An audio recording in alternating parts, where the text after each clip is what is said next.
discussion of God and culture, isn't it? Anybody remember what we talked about when we were talking about God and culture last year? Anyone? Yes.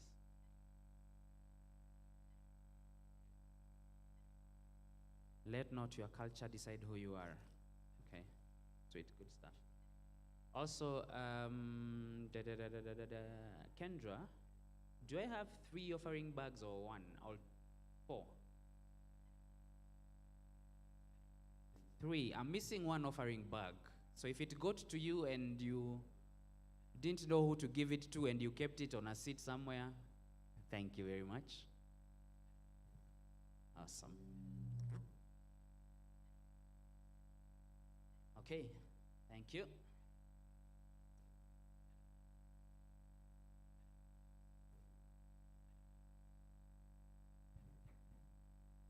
Okay, I have a question now that you're talking about culture. In our culture today, okay, and in where you come from, because every family has a culture, what matters more? Is it truth or family? Even in your family, what matters most? Is it truth, being honest and telling each other the truth, or family?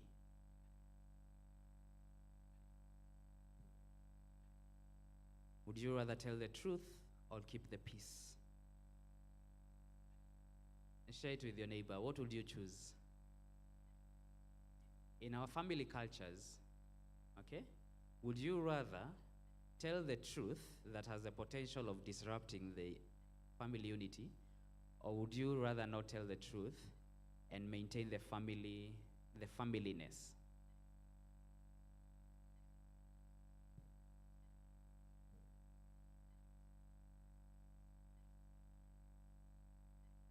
What do you choose?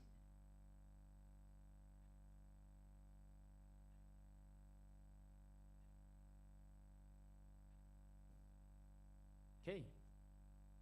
You have an answer? You got an answer? Okay. Let me paint you a situation or a scenario.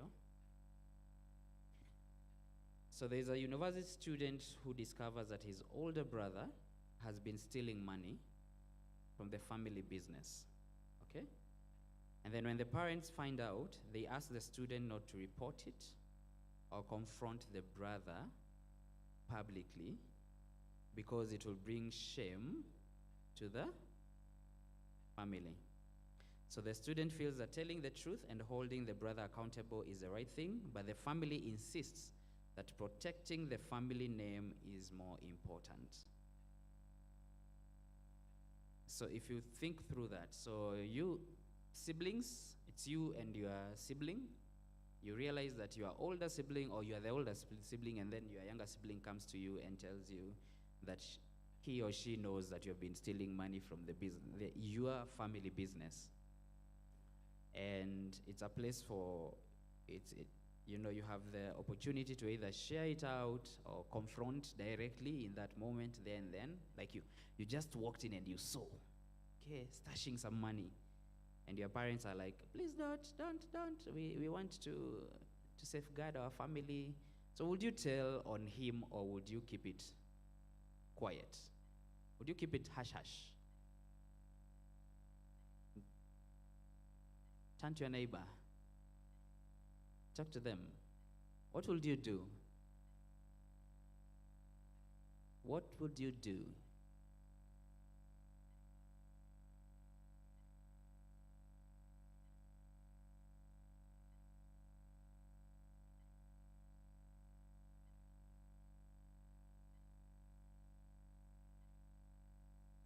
Okay, let me put it now to a place you probably will find yourself soon.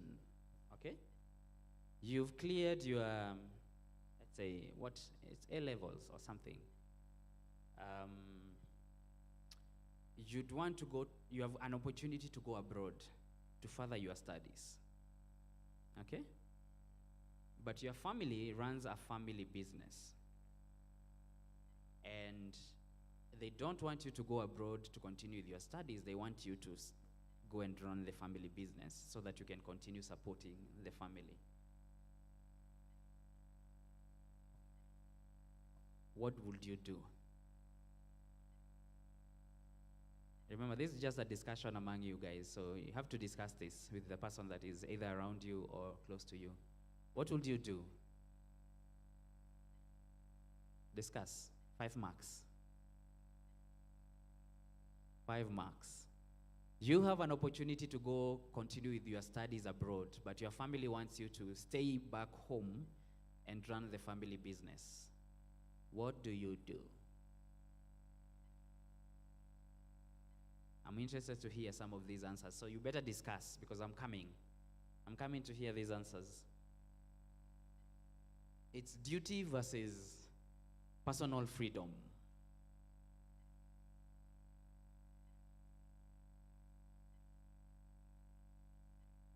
I'll decide to go abroad and finish my studies. Oh, so he would decide to go abroad, and whatever happens to the family, it's none of his business.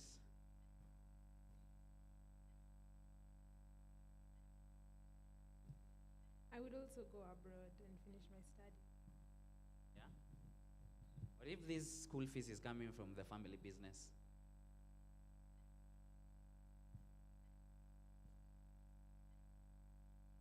I would finish my studies because I never agreed to be in the family business in the first place.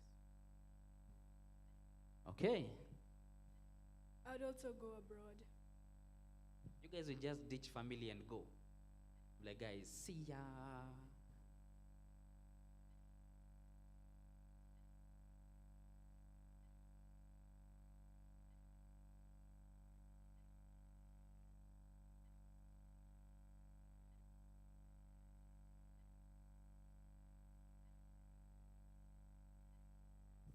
Oh, awesome and interesting. So, from you guys, how many, let me just do a general, how many people will go? Like, my life. Okay. How many people would stay and run the family business? Okay, see you. Okay. So what do you think the society would expect you to do? How many people expect the society would expect them to go? How many think the society would expect them to stay? Ah, awesome. Okay, so allow me to invite our preacher of the day, hoping that she has enough volume. We might need to stand here and say whatever she's saying twice so that we are, she's saying, I'm saying, he's saying, I'm saying. Simon says, eh? But it's an interesting scenario presented before you where you have an opportunity to go further your studies, but the family business needs you. And you have to stay and run the family business. And most of you chose to go. But you know that the society will expect you to stay. Okay? So maybe Pastor Jem will share with us what she will do in that situation. Okay?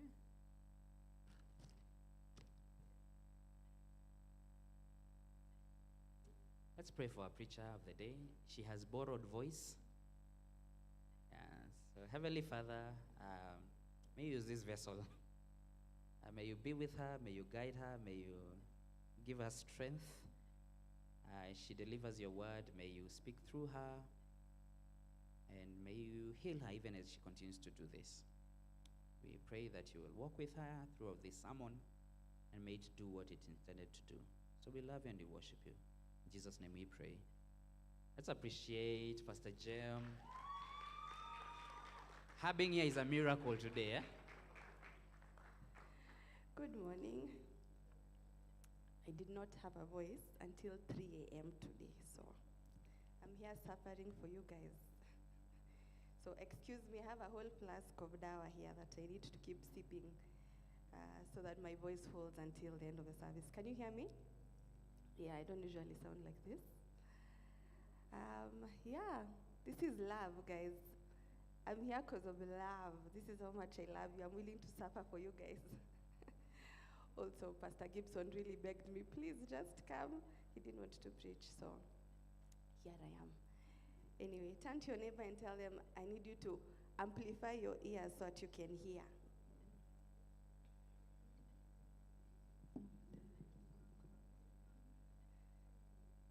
So I can't shout that much, but hopefully you'll be able to hear me without us burning through the speakers. Yeah. So we started this series last week. Who remembers what we talked about? Other than we had tweaks. There are people who remember last week because there was tweaks. I see you guys, the guys on this side, these guys never answer questions, but last week you guys answered all the questions because of tweaks. How many remember what we talked about last week? Can I get the roaming mic? I know this one needs to be very amplified so that you can hear me, so you might be extremely loud. One of the things we learned was the doctrine of creation.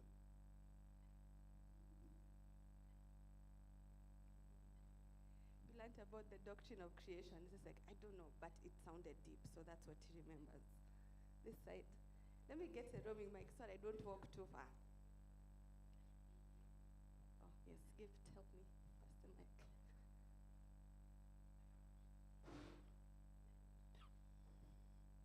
We learned about how we shouldn't let people put us down. We should not let people put us down. What else did we learn last week?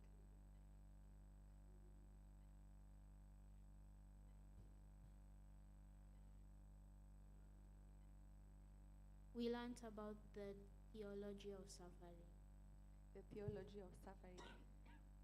Pastor Gibson, you went with your lollipops. Nema has them, okay.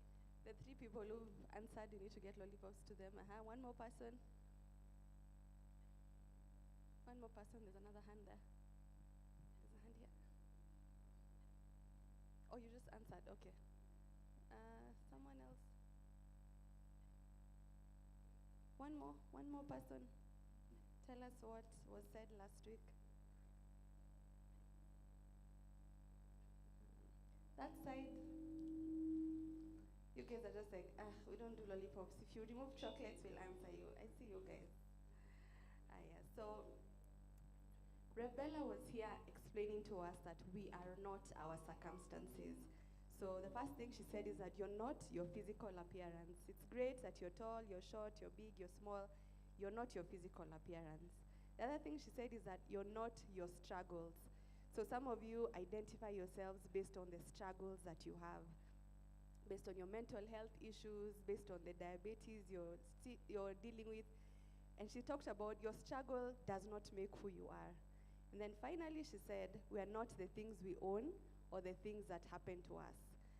And she talked about some of you identifying as, we are from a single parent home, or we are bankrupt, or whatever it is that life happens to you sometimes, and those are the things that we identify as. But she said, you're not all these things. You are who God says you are, and you're created in his image. So today I want us to talk about culture. And I'm wondering whether I should stand at the back there, because I want the people at the back today to answer the most questions. So, Gift, I've given you permission. You just walk up to someone and put a mic in their face for them to answer. Sawa? So they make sure the guys at the back can actually hear me and you're participating. So the first thing I want to ask is, what is culture?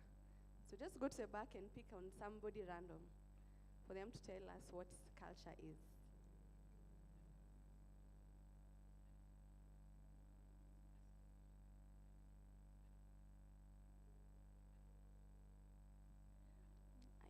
You're not allowed to say no. You're allowed to say, I don't know, but you can't say no. You have to speak.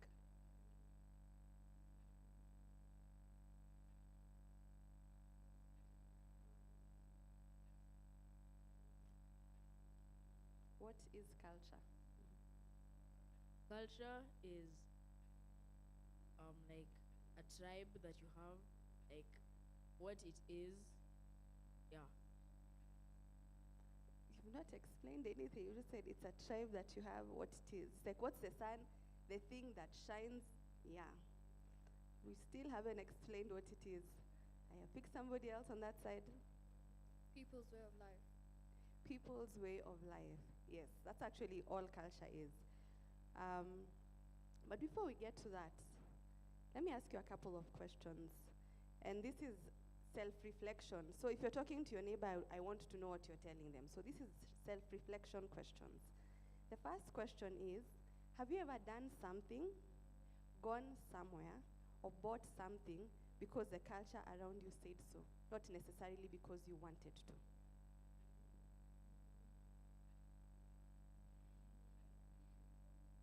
Have you ever gone somewhere, done something, or bought something because the culture around you said so, not because you necessarily liked it? So it could be clothes you bought that you don't necessarily like, but you're just like, this is what I was told was trending. Or it's a party you went for that you're just like, I actually didn't want to be here, but that's what is supposed to be cool, so I went. Or it's something you did and you're just like, I actually don't even believe in this. I'm getting punished for something that was not even my idea. That's the first question. So you're answering yourself. I don't want you to tell anybody. I want you to answer yourself. The second question is, do you sometimes feel an internal conflict between what social media says about you and what you know about yourself? So it could be you posted something and it got all these likes, but you know this is not you, it's just for the gram. I don't know if you say that anymore. Or you posted something that really meant something to you and then nobody responded. That's the second question. The third question is, do you sometimes feel lost in a crowd? So you're with all these people, you're hanging out, but you'd rather be anywhere else than this place. So you're feeling lonely, but there's like 1,000 people around you. Have you ever felt lost in a crowd?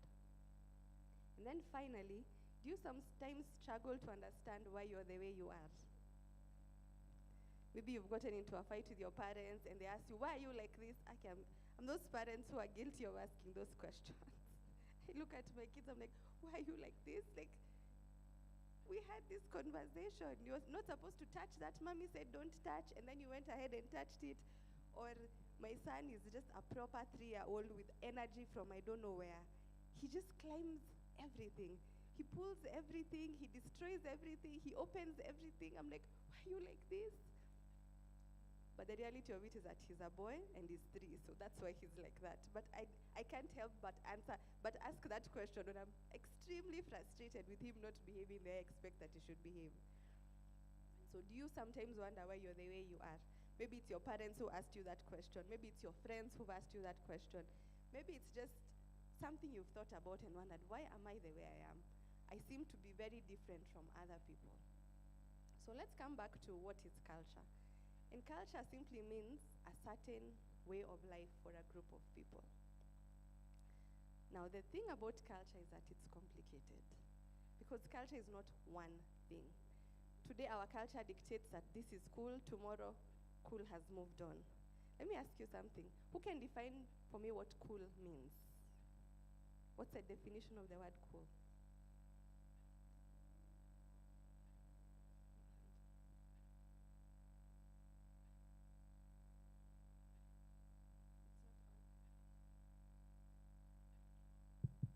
I can have a lollipop.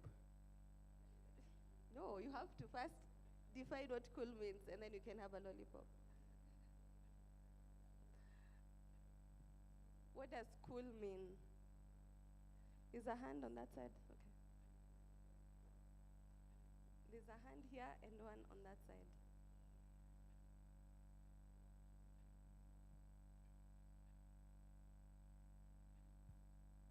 Cool is a fairly low temperature. Cool is a fairly low temperature. I agree with you. When it comes to slang and you say somebody is cool, I'm pretty sure we're not talking about their temperature. What do you mean when you say somebody is cool? And what makes them cool? Back there.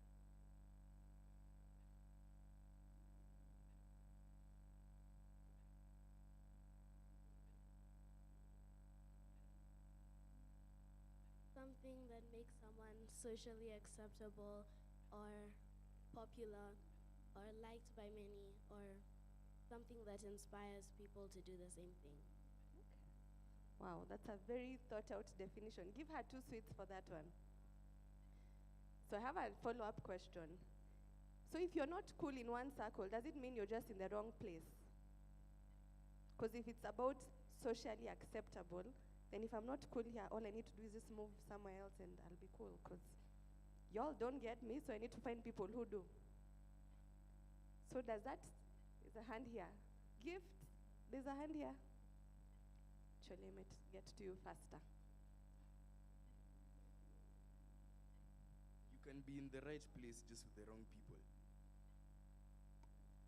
You can be in the right place, but with the wrong people. Okay, let's put a bookmark on that and come back. So here's the thing I know about culture. That culture is dependent on the people around you. Culture is dependent on the place you're in. Culture is dependent on the time that you're in. Funny story. When I was 13, I was fighting with my mom about wearing a crop top. We didn't call them crop tops at that point. And I was just like, Mom, this is just a fashion, this is how it is. And we had a whole fight about it. And then my aunt decided to snitch on my mom. So my aunt entered the conversation. She says, like, you're being too hard on her. You used to wear things like this. And my mother kept quiet. Because though at that point she's grown up, she's not cool anymore, the fashion that was cool in her days has come back and now it's cool in my days. And so sometimes you assume that your parents don't know what cool means, but you'll be shocked some of them were really cool in their times. And the irony is that the guys who are in Quest now, by the time they're reaching Exit, they'll be looking at you like you guys are so old and so uncool. And that's the thing about coolness, that it has nothing to do with you. You can't set the standard for what it is. And so if your identity is tied to the culture around you, you're gonna struggle, because every time the culture changes, you're gonna have to change. You're gonna have to start figuring out who you are. You're gonna have to change how you talk, how you look, the things that you like. And so culture is not a great thing to tell you who you are. Culture is just supposed to be an expression for you to express who it is you already know that you are. So let's turn to the Bible, and I want us to read about somebody here who is a great example of culture not defining who you are. Last week we talked about circumstances not defining who you are. Today we are talking about culture not defining who you are. So we're reading from Daniel chapter 1, verse 1 to 21. And we're going to read the NLT version. So let me ask for a couple of volunteers to read five verses. So 1 to 5, 6 to 10, 11 to 15, and then the last person can do 16 to 21. I have one hand up there, a second hand. I need two more people. Daniel chapter 1, verse 1 to 21. There's another hand here. Let's start with her in the center. She's the one who lifted her hand first. So the NLT version should be on the screen. Production, thank you. So that's the version I prefer, but you can just read whatever it is you have. Pardon? How many? Verse 1 to 5. In the third year of the reign of Jehoiakim, king of Judah, Nebuchadnezzar, king of Babylon, came to Jerusalem and besieged it. And the Lord delivered Jehoiakim, king of Judah, into his hand, along with some of the articles from the temple of God. These he carried off to the temple of his God in Babylonia, and put in the treasure house of his God. Then the king ordered Ashpenaz, chief of his court officials, to bring in some of the Israelites from the royal family and the nobility, young men without any physical defect, handsome, showing aptitude for every kind of learning, well-informed, quick to understand, and qualified to serve in the king's palace. He was to teach them the language and literature of the Babylonians. The king assigned them to a daily amount of food and wine from the king's table. They were to be trained for 3 years, and after that they were to enter the king's service. So that's verse 1 to 5. And it's pretty much talking about Jerusalem being conquered, or rather Judah being conquered by a new king, and he took everyone and decided to humiliate the royals. I'm going to take them and I'm going to make them my servants. So everybody else you can kill, but the royals, I need them in my service. So let's go to verse 6. 6 to 10. There's a hand in the back there. In the back there.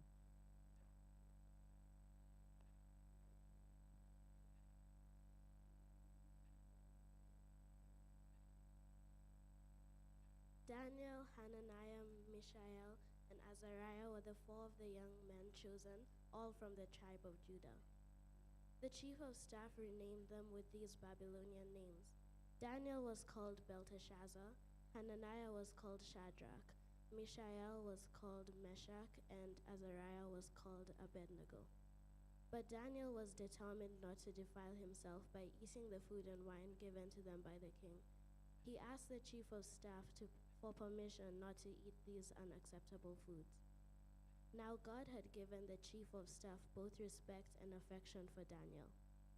But he responded, I am afraid of my lord the king, who has ordered that you eat this food and wine. If you become pale and thin, compared to the other youths your age, I am afraid the king will have me beheaded.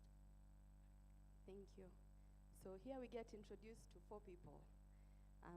Daniel, Hananiah, Mishael, and Azariah. And all these guys were royals that had been captured and taken to the king's service.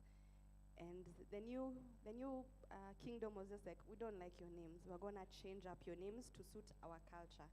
So Daniel was changed to Belteshazzar, Hananiah was changed to Shadrach, Mishael was changed to Meshach, and Azariah was changed to Abednego.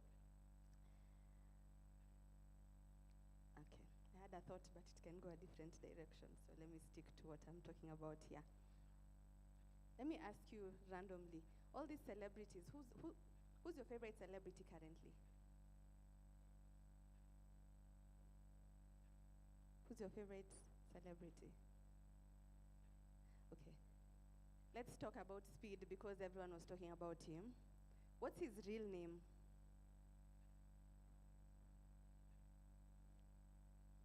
What is Speed's real name? Does anybody know? Pardon?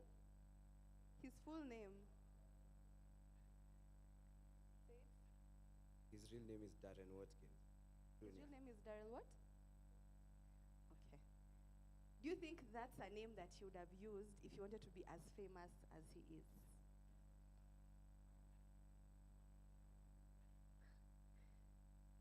So Daryl is who he is. Speed is who he is for the culture. Somebody else. Somebody else.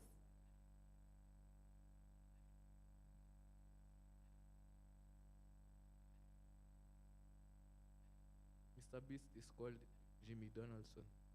Mr. Beast is called Jimmy. I'm sorry, but Mr. Beast just sounds so, don't know, like it sounds like a big thing. And then you say Jimmy, like, oh, so cute. So yes, Mr. Beast is what he is for the culture. Jimmy is what his mommy calls him at home. What else? Another celebrity who has a different name. You know Miles. Who? You know Miles. And then? His name is like David something. I forgot his second name. Who knows his name? Who knows his actual name? Okay, I want to say that's homework, but that's bad homework. But yes. Who else? Think about anybody who's popular. There's one on this side.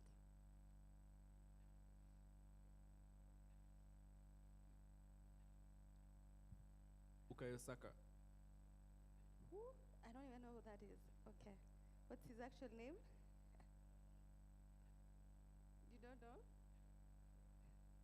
That's his name. Whose name is that? Who?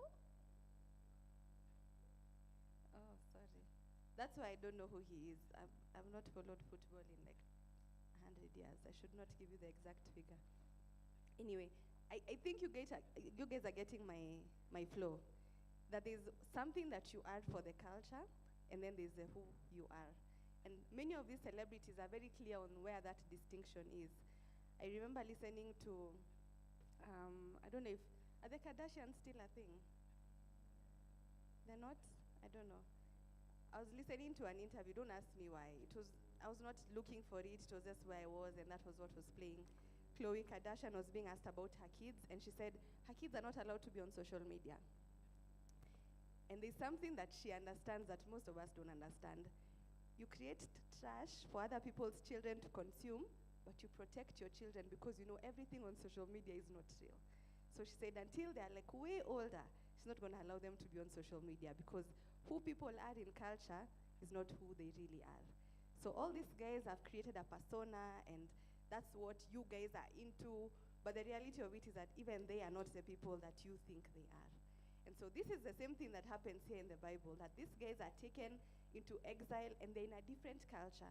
And the first thing these guys do is change their name, because your name is talking about your God.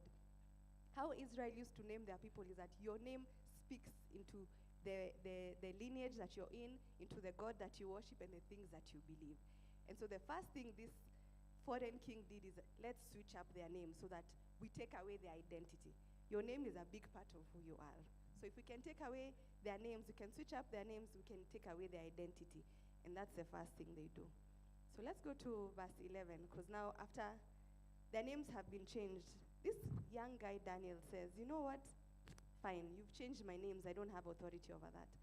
But please allow me not to eat what you guys are eating. And this passage is pretty weird. When you first read it, you're just like, it's just food. It's not that serious. But what he was saying is that I don't want to be part of your rituals. Because in that culture, food was part of worship. So they'd have songs and things they do when they're eating. So it was actually worship. It was not just he saying, I don't feel like eating meat, so just give me veggies. He was looking at them and he's just like, I believe in this God of mine so much, I don't want to be in these rituals that you guys are doing. And so that's what he asks the guy, and it asks him, please, can I not eat what the other people are eating?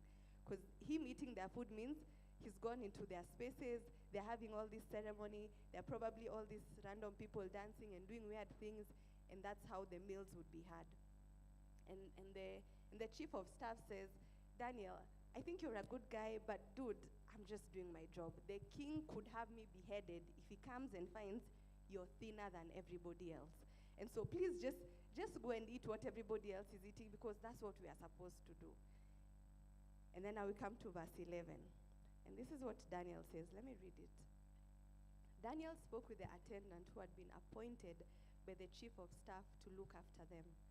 Please test us for 10 days on a diet of vegetables and water. People on this side just say, can never be me.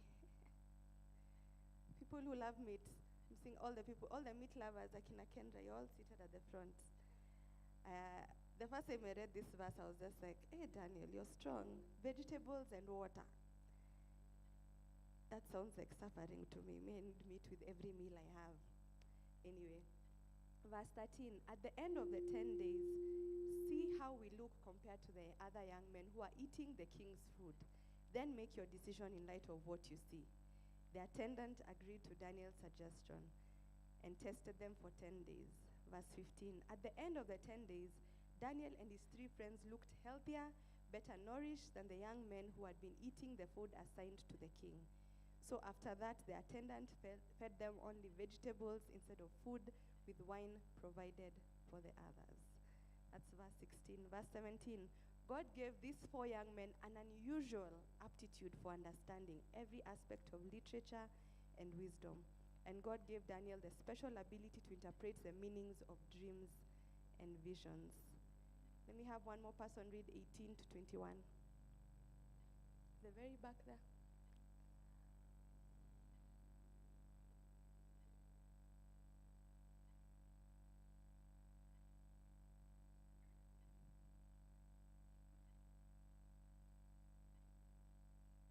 At the end of the 3 years set by the king, Ashpenaz took all the young men to Nebuchadnezzar. The king talked with them all, and Daniel, Hananiah, Mishael, and Azariah impressed him more than any of the others, so they became members of the king's court. No matter what question the king asked or what problem he raised, these 4 knew 10 times more than any fortune teller or magician in his whole kingdom. Daniel remained at the royal court until Cyrus, the empire of Persia, conquered Babylonia. Thank you. So, Let's do a summary because we've read many things and I've cut them into chunks, but let me do a summary. So this is an interesting story, and it starts with a kingdom being conquered. Before, some of these stories just seemed insane, but now because there's so many wars happening around, we're seeing, okay, this is how people in the Old Testament used to live, that a kingdom greater than yours comes, takes over your city or your nation, and they appoint their own leaders, and then a kingdom stronger than them comes, and then you're reconquered. And this was what was happening in Israel at this point. So Daniel was a royal. His friends were royals. They were princes in Judah until a stronger kingdom came and took them over. And so they're used to living in luxury. They're used to having servants. They're used to being the ones who make decisions about things. But life happens, and they're taken into captivity. And they're not just taken to a different nation, they're made to go and serve that king. So this is like a humiliation practice. It's like you are the top where you are, but here you're going to come and serve our king and do what he says. And so that's what happens. Now, there are a few things that we can learn from this story. The first thing is that if his title and his position were his identity, then that has been taken away from him. So he was a prince, 1 minute waiting to become king. The next minute, he's in the service of a foreign king. So if his identity had been tried to, this is who I am, this is our family lineage, it's about money, it's about wealth, it's about how many servants I have, then that has been taken away from him. But the second thing that happens is that his culture has been taken away from him. So if in Judah it was easy to believe in God and do the right thing, now you're in a different culture where they worship 500 gods. They wake up in the morning and decide, this tree looks like it should be worshipped. Let's worship that tree. They've taken your culture. They've taken your names. They've taken how you dress. They've changed everything about you. So if it's his culture that had defined who he is, then he would have been in trouble. But this is what we see about Daniel, that his position has changed, his culture has changed, but he seems to be very aware of who he is because he does not change according to the new situation that he's in. So a couple of things that I think we can learn about our identities, because the point of this whole sermon series is to help you guys to be able to attach your identity, not to the circumstances around you, not to the culture around you, but to something that is beyond change, something that can anchor you, so that if tomorrow you're not in the same neighborhood that you're in, if tomorrow you're not in the same family you're in, because guys, sometimes life happens. If tomorrow maybe Kenya goes to war with another country and you're carried off and you're refugees in another space, that your identity won't change because your identity was not founded on the things around you. And so 3 things I want us to learn from this. The first thing is that conviction is built in private, then exercised in public. I don't think Daniel woke up one day and decided, I just feel like going on a diet of vegetables and water. He understood that if I start eating at the king's table, then anything that happens there, I will have to be part of it. And he knew everything that happens there goes against everything I believe, because these people don't believe in any God. They have no morals. So if I agree to come here, then I've already made a choice about what happens after that. So conviction is built in private. Turn to your friend and ask them, do you even know what you believe? Do you have convictions about anything? Like there are things you're just like, here, I don't do this. It doesn't matter who says it. It doesn't matter how loud you scream it. This is me. I don't do this. Do you have convictions on anything? Or you're just like, let's just see how this goes. Because if you have no conviction about anything, you probably don't know who you are. And so your identity will keep changing when culture keeps changing. The second thing we can learn from Daniel is that God rewards sacrifice. Now again, what he was asking was not an easy thing. In fact, the chief of staff of the king told him, you dude, you're gonna get me beheaded. Like, just do what I've asked you to do, because our king is ruthless. So I don't want to die because you decided you don't want to do this. But he told them, please, I'm begging you, please, try me out, test it out, see if it works or not.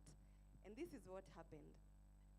verse 15 says, "At the end of the 10 days, Daniel and his friends looked healthier and better nourished than the young men who had been eating the food assigned by the king." And so after that, the person is just like, okay, maybe you guys are onto something. But verse 17 says this: "God gave these 4 young men an unusual understanding of every aspect of literature and wisdom." And so that tells me something, that God rewards your sacrifices.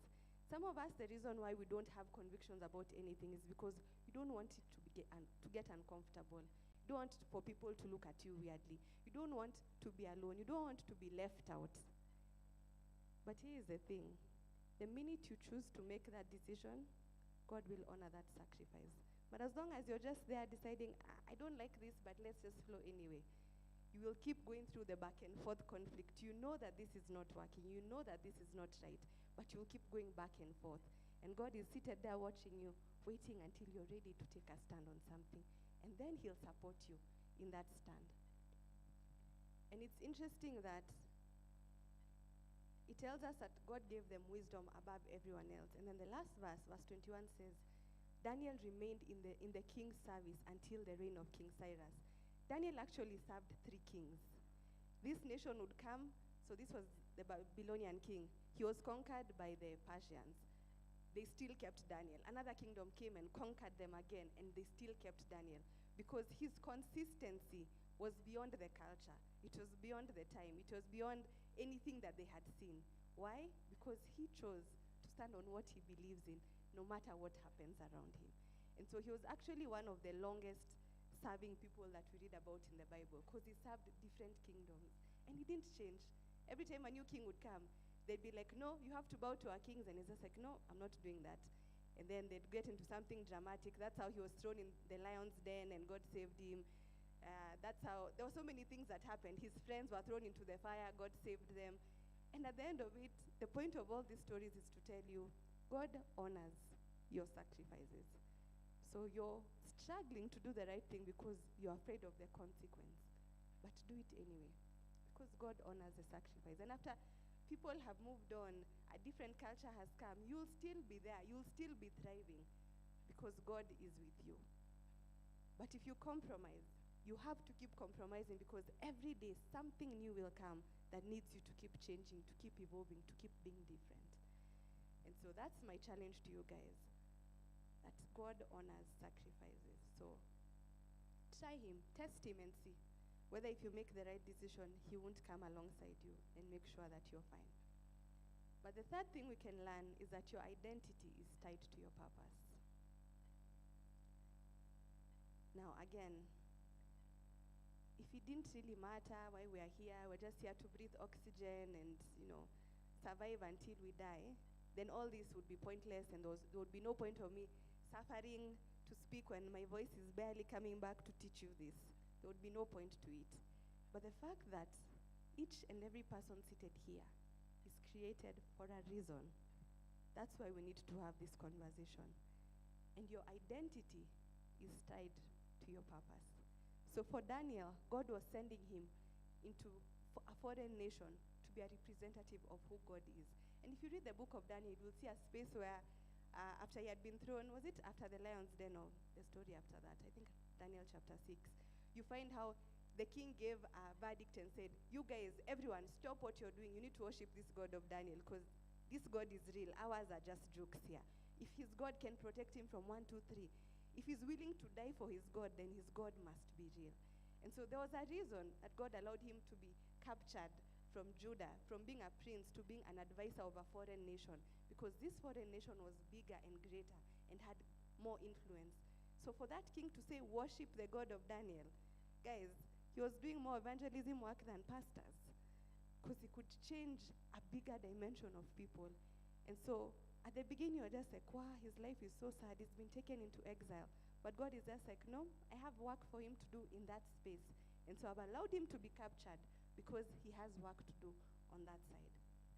And so comes back to you. Your identity is tied to the purpose that God created you. Now turn to your neighbor and tell them, I don't know what your purpose is. Your parents don't know what your purpose is. The pastor does not know what your purpose is. The only way we would know this is if God told us. But the only person who knows why he created you is God. Now, I think I struggled with figuring out my identity for most of my life. Because I'm just like, I fit here, but only to this extent. And then I fit here, but only to this extent. And then I fit here only to this extent. And half the time I was always the person observing from the outside. Now, if you ask people who I went to high school or primary school with, they'll tell you she was a popular girl. I don't believe them for this reason. I hated being in those spaces. So I was there physically, but half the time I'm like, this is stupid. Yesterday, I came across a journal I had when I was in high school, and I laughed. I was reading through it and laughing tears, like, wow, this is what I used to think. But then I came across parts of the journal where it was me having an internal conflict with who I am, because I'm just like, yeah, this is what culture says you're supposed to be. This is how we're supposed to dress. These are the parties we're supposed to attend. These are the events we're supposed to go for. I hate all those things. So I was here writing about how all these things don't make sense, but I'd still show up. Sometimes I'd show up. Other times I'd be like, it's not serious. Let me just go home and chill and block people, and then I'll figure out an excuse to give them as to why I didn't show up. And I had an internal struggle trying to figure out who I am, because nobody had ever told me that God created you with an identity and a purpose and all these things. Because I used to look at some of my friends, I'm like, these guys are really good at sciences. Me, I'm good at one science. I don't like all the sciences, I just liked one. So I'm like, okay, so I'm not a science person. Okay, then we come to this other side. You're either good at languages or literature and all that, and I'm like, I only like English and literature. I don't like the rest of the languages. So, okay, so it's not that. And then you come to this other side, and then guys are just like, oh, you know, girls who are into math and things like that. And I'm just like, I just like math alone. Don't bring the other things around it. And my interest didn't add up to anything concrete. I remember when we had to pick subjects. If you're doing 844 and you get to Form 2, you have to pick subjects based on what career you want to have in future. And so I picked my subjects, and our principal called me and asked me, what is it you want to become? Because your combination of subjects makes no sense. Because I was doing CRE, Christian Religious Education, but I was also doing geography. And then, of course, I'm doing math, English, and Kiswahili. And then I'm doing music. And then I'm doing business. And she's just like, what is this? And then I'm doing physics. And she's just like, what is this? And I'm like, even me, I don't know, but those are the subjects I like. So we're going to go with that. And it took a while for me to finally figure out that it's possible for me not to like the things everybody says I should like, and just be happy to be who I am. Now, before I got to that space, a lot of mistakes were made. And guys, this is why you should learn from your pastors, so that you don't waste time and energy making your own mistakes. And until I got to a place where I'm just like, fine, now I think I'm happy to just be me. I'm not trying to please anyone. I'm not trying to fit anywhere. That's where I found the most legit tribe I have ever had. All my friends, I used to compromise to be around them.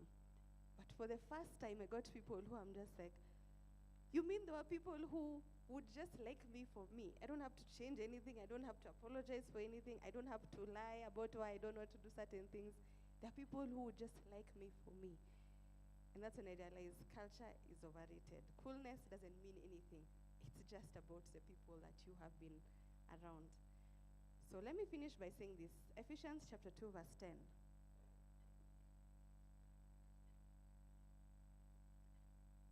This is what it says.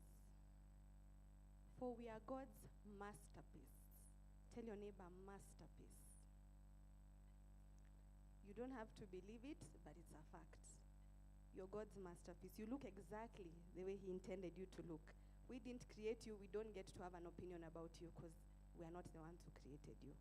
So tell your neighbor, you're God's masterpiece. Hadassah is just like, of course I am. Own it, girl. Everybody else is like, yeah, deep down I believe it, but you need to say it with conviction. You are God's masterpiece. He has created us anew in Christ so that we can do the good things that He planned for us long ago. So your identity is tied to the purpose that God has created you for. But it's not something he's making up as he goes. He had intended for this a long time ago. So if you're short, your shortness is part of that purpose. If you're light, it's part of that purpose. If you have straight hair, you have long hair, you have short hair, all those things about you somehow come together into that purpose, because we didn't create you. We don't know what you are supposed to look like. Only the person who created you knows what you're supposed to look like. And all those things somehow add up together to that. So a couple of things I want you to remember. You are unique. Don't try to change it. And if the people around you don't get it, move. There's 8-point-something billion people in this world, guys. I promise you, there are more people out here who would think you're interesting. You don't have to change anything about you. You are special because God intended you to be like that. So if the people around you don't get that you're special and that you don't have to be like them or speak like them or do the things they're doing, again, move. There's more than 8 billion people in this world who you can get to interact with, and that God created you for a purpose. So the times where you're wondering what is your life about, does it even add up to anything? Does it even make sense? 1, 2, 3 things have happened to your family. These are the challenges that you're struggling with your mental health, with your physical health, with the people around you. Does it even matter? There is a purpose and a reason for which you're created. Does anybody know who Denzel Washington is? Some of you, if you tell your moms Denzel Washington, you'll probably see them blushing, and then don't report them to your dads, please. That guy, does anybody know who he is? He's holding an Oscar, so you're like, okay, I guess he's famous. Some of you have never seen him before in your lives. Let me tell you a bit about this man. In the 80s and 90s, he was the hottest thing around. I don't know because I was not there. So he's an actor. He's one of the highest paid actors right now in Hollywood. You don't know him because he's not young. In fact, this picture is from a few years ago. He's 71 years old. So he doesn't look like that anymore. If his physical appearance was his identity, then that one is gone also. So in 2020, he was named the greatest actor of the 21st century. That means all the people you're watching right now are really cool, but he's better than them because he's been here the longest. He has been acting for 50 years. Something I think is very impressive, he has been married to one woman for 43 years. Now, people in Hollywood get into marriages like it's, I don't even know what to say. Like, I think you even do college degrees longer than their marriages. You get in for 2 minutes, you're just like, I don't like how you looked at me in the morning, so we are done. Or we're not as cute or trending anymore, so we are done. Or I don't know, I didn't know this about you, I just married you because we look nice together and the crowd says that we should be together. But for him to be able to be married to the same woman for 43 years, that means something. Some of you can't relate to this, but your parents would probably tell you if you asked them. The person you married knows you more than anybody else. They're the ones who get the not so put together version of you. They're the ones who get you when you're not at your best. They're the ones who get you when you're shouting and angry and all the dramas that you have. So for him to be able to be married to the same person for 43 years, that's super impressive. But here's the thing about this guy. After all this is a quote that he said. He said, "You can't break me because you didn't make me." He was being asked about, when he made this quote, it was in the middle of a controversy. There were things he was being forced to say, or you know how Hollywood is, or maybe you don't know. Hollywood, you work for them. You look famous, you look like you're in charge, you look like you have freedom, but you're a persona that is owned by someone. So all of them are working for someone. And so the people you work for will keep pushing you to say the things that they need to say because they have to make money off you. So some of the things these people say, they don't even believe those things. But they have to say them because that's the brand. That's what we are selling. That's what I get paid to do. And so for him, this is what he said. "You can't break me because you didn't make me." And the only reason he's managed to be in Hollywood for 50 years without an identity crisis, I actually looked for scandals on him I couldn't find. And I'm like, that's not an easy thing, because there are people you don't even need to look. You just type their name and 500 scandals already come up. But it's because he seems to know that his identity is not around the culture around him. As I've said, he used to be the hottest thing in the 80s and 90s. If that was his identity, how good he looks, then he would probably have had to marry a younger woman to help him feel that he's still as hot as he thinks he is. If it was about money, he's made so much money, but he'd probably have to start taking roles that contradict the convictions he has, because he has to be the highest paid of everyone. But now there are people who earn way more than him. Dwayne Johnson earns way more than him right now. But I'm not sure what Dwayne Johnson's convictions on life are. Because he acts, there are movies he acts, I'm like, this is really funny, I want to watch this. There are movies he acts, I'm just like, okay. But Denzel Washington, all the movies he acts, he talks about how if he doesn't agree with the convictions he has, he probably should not be in that movie. Because it's just like, I'm giving my best to this. It better align with who it is I am. And for many of these actors, they're actors who act a movie with somebody. You've been together shooting this movie for 2 years. Of course, by the end of it, you have acted this love scene so much you forgot about your wife. You've spent more time with this other person than the person you're married to. But for him, he acts movies that align with his convictions, because he's just like, at the end of this all, I have to go back to my house and I need to know who it is I am. And so this preaching is not about him, but it's just to help you understand this. Identity is not you trying to find yourself. It's discovering who God created you to be. Turn to your neighbor and tell them that statement. It's on the screen. Let me go to the next slide. Identity. Identity is not you trying to find yourself. It's you discovering who God created you to be. Say it with conviction. Tell it to your friend with conviction.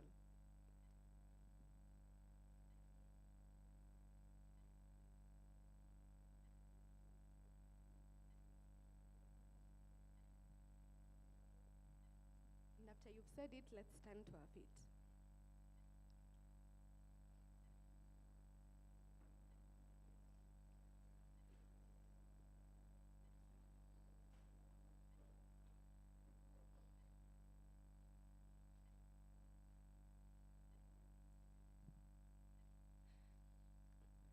Guys, we could keep coming back to this conversation over and over and over and over. But until you get to a place where you know who you are, then there are things in life that just won't make sense. You'll be struggling with the same issues. You'll be complaining that you're overwhelmed. You'll be complaining about culture, about your mental health.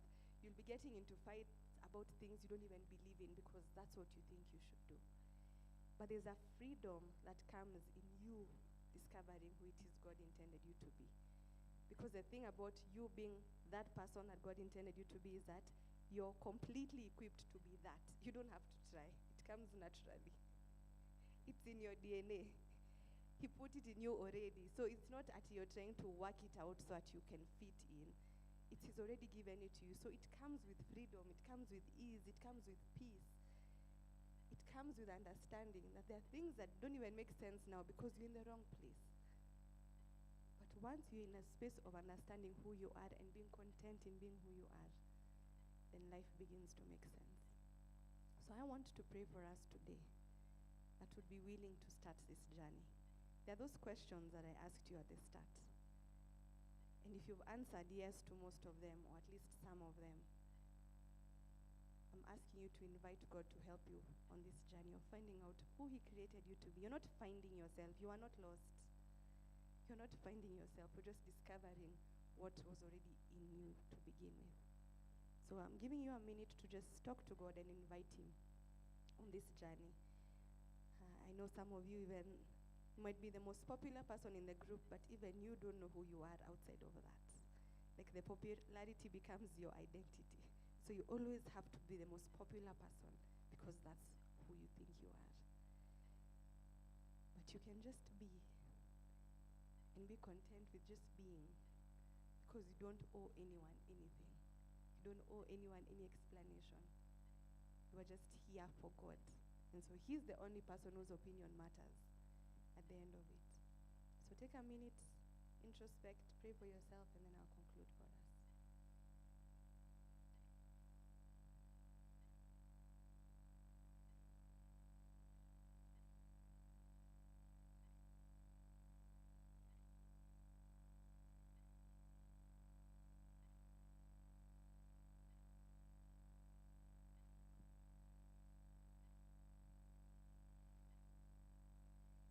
Thank you, Lord, for this morning, that you have allowed us to be here to just talk about identity, which is a complicated subject because it's not very straightforward. You can't pinpoint and say this is identity. It's a whole combination of things. But it starts by understanding who it is you intended us to be. I pray for each and every person here who has been fighting internal conflict because the culture around is saying one thing, but they know something different to be true. I pray that, like Daniel, you'd give them the strength to live on conviction. I pray for some of the people who are here who know what their convictions are and they're clear about them, but sometimes they're not sure whether it really even matters because everybody else around me is doing the wrong thing anyway, and they seem just fine. I pray that you'd remind them that you honor our sacrifices, and that when it actually matters, that's when the difference will be clear. I thank you for the people who have never even thought about their identity. They're just happy to exist and move along and just chase the next big high, go to the next big thing, follow the next trend. But I pray that, Lord, you'd put in a desire in them to find out who it is that you intended them to be. And we thank you, Lord, because these are not things for old people. In fact, the younger we know who we are, the easier life gets. The faster we're able to get to what it is you intend us to be. That we don't have to waste years and make mistakes before we can finally look up and say, God, I need you to show me why I'm on this planet. And so I pray for conviction, I pray for strength, I pray for understanding, and I pray for wisdom. I ask that you would help us all along this journey. The ones who are already on the journey, the ones who have not thought to begin, and the ones who are struggling because life keeps happening. We thank you because every single thing that has happened in our lives up until this point, that you knew, and that if you allowed it to happen, it's because you know that you can turn it around for good. That for Daniel, he was probably wondering why you allowed them to be conquered by a superior nation and be taken to exile. But Lord, you had a plan for him, that you wanted him to be a story that is told in 3 different kingdoms because of his conviction of who you are, that his influence was greater in exile than it was if he was still a prince in Judah. And so I pray that for some of us would be able to view the things that have happened in our lives as a lens that you can walk through this, that you can use this, that any negative thing, any pain, any hurt, any suffering can be used for your glory. And so we pray all these things and we believe and trust in Jesus' name. Amen. We still have a bit of time.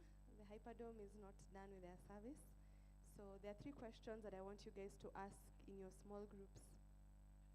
The first one is, what elements of culture have you let define you? So this could be fashion, music, sports, anything like that.